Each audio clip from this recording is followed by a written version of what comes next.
Bonjour, Edouard Delot, nouveau technicien sur le secteur Saint-Georges-et-Dain. Bonjour, David Boucher, responsable agronomie innovation. Bienvenue pour un nouveau Carrément Plaine spécial reprise de végétation et rattrapage des herbages des céréales.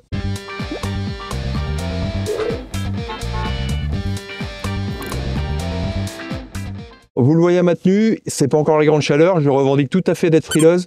N'empêche que je pars d'un grand principe, c'est que si moi j'ai froid, les plantes ont froid. Alors c'est peut-être un peu égoïste de raisonner comme ça. Ça veut dire quoi? Ça veut dire qu'actuellement on a un zéro de végétation des colzas à 6-7 degrés. Un zéro de végétation, c'est-à-dire la température à partir de laquelle les plantes poussent à 0 degré pour des céréales. On est au-dessus forcément, il fait quand même moins froid que ce qu'on a connu au mois de février. On est d'ailleurs dans des plages de température à peu près normales pour l'époque. Mais ça veut dire que les plantes vont pousser tout doucement, il n'y a pas beaucoup de biomasse, vous le voyez autour de moi. On est ici sur la plateforme innovation de la ferme pilote. Donc n'importez pas trop, on a déjà divulgué ce message plusieurs fois, on vous l'a matraqué, on va continuer pendant la saison. Il n'y a pas beaucoup de racines, il n'y a pas beaucoup de biomasse, les plantes poussent tout doucement. Donc allez-y très doucement sur les premières fertilisations. Sinon c'est très simple, si vous apportez trop d'azote actuellement, l'azote est réorganisé dans la matière organique. Moralité, ça ne profite pas à la plante, c'est bloqué dans le sol et à la fin vous allez devoir en remettre beaucoup. Et en plus, vu le contexte des engrais azotés actuellement, c'est quand même à déconseiller. Pas beaucoup d'azote, c'est un fait. Par contre, ce qu'il faut impérativement apporter, puisqu'on a pris plus de 400 mm globalement dans la région depuis l'implantation des blés, c'est le soufre. On en a déjà parlé, on vous le rappelle ici, n'oubliez pas le soufre. Ça sera important pour l'efficience de l'azote, que ce soit pour faire du rendement ou, surtout pour la fin, faire de la protéine. On est donc aujourd'hui sur la plateforme innovation au niveau des essais herbicides de 18 modalités qui vont des programmes les plus courants jusqu'au futur programme de 2026-2027. La plateforme innovation, vous pourrez venir la visiter le 12 juin, vous recevrez une invitation. Au niveau des vulpins, donc ils sont peu développés en ce moment, mais à cause des fortes pluies hivernales, les herbicides se sont lessivés. Donc attention avec les redoux qui arrivent, soyez vigilants aux vulpins. Comme vous pouvez observer, les sols sont peu recouverts, la biomasse est faible, ce qui laisse une forte place au développement du vulpin. Vu qu'il n'y a plus d'herbicides, attention parce qu'ils peuvent galoper. Donc on vous a parlé des vulpins, mais il ne faut pas oublier les bromes, les agrocis et la folle avoine. Donc dans les parcelles qui sont sujettes à en avoir, attention, n'allez pas trop vite à désherber les vulpins parce que ces graminées vont se développer un petit peu plus tard. Soyez patients. Actuellement, j'ai pas mal de questions sur le retournement des blés. Dans une parcelle, dans une belle terre, 80 pieds au mètre carré, là, en dessous, vous pouvez retourner. Dans une parcelle très hétérogène, il faut monter au minimum à 100 pieds au mètre carré avant de retourner. Pour rebondir sur ce qu'expliquait Edouard à l'instant au niveau du désherbage, quelques petits rappels réglementaires. Les produits d'automne sont homologués pour des situations d'automne. Donc généralement, ils ont une utilisation jusque 3 feuilles. Repos végétatif, ça c'est ce que disent la plupart des textes quand vous lisez l'étiquette de vos produits. Il y en a quelques-uns qui sont interdits après le 31 décembre. C'est le cas du période par exemple, pour le citer.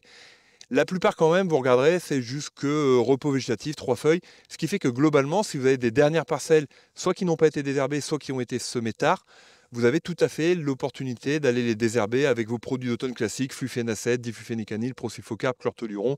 Bref, en fonction du contexte, adapté aussi. Par contre, lisez bien les étiquettes parce que chaque produit a une homologation spécifique. Donc il s'agit de bien respecter la réglementation. Et puis, particularité, les cultures qui sont semées jusqu'au 31 janvier sont considérées pour le désherbage comme des cultures d'automne. Donc même si vous avez débordé sur janvier, vous pouvez désherber en ce moment avec des produits d'automne.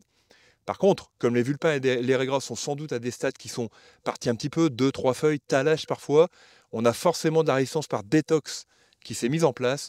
Donc non seulement les racinaires ne suffiront pas, mais vous allez compléter en foliaire avec du clodinafop, du phénoxaprop, des sulfos. Regardez un petit peu ce qui réagit le mieux chez vous. Si vous ne savez pas, si vous avez un doute, appelez-nous. Il y a moyen de savoir avec des diagnostics comme Herbicecure.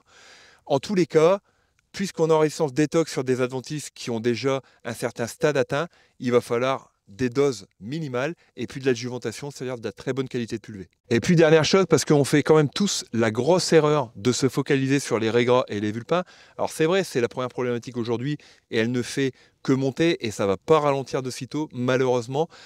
Mais à force de faire ça, on oublie complètement les relevées printanières, d'ailleurs de raies gras de vulpins.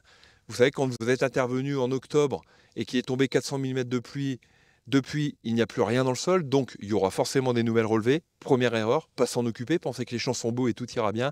Deuxième erreur, on assiste aussi à des inversions de flore parfois dans les parcelles, à tellement se focaliser sur les graminées, on a les dicotes qui apparaissent.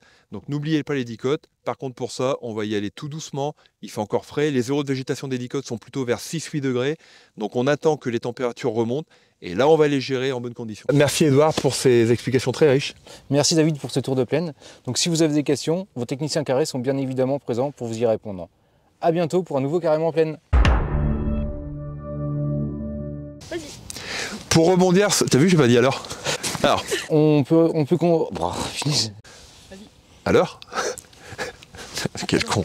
Mais à cause des fortes pluies hivernales, Bah, non plus ça.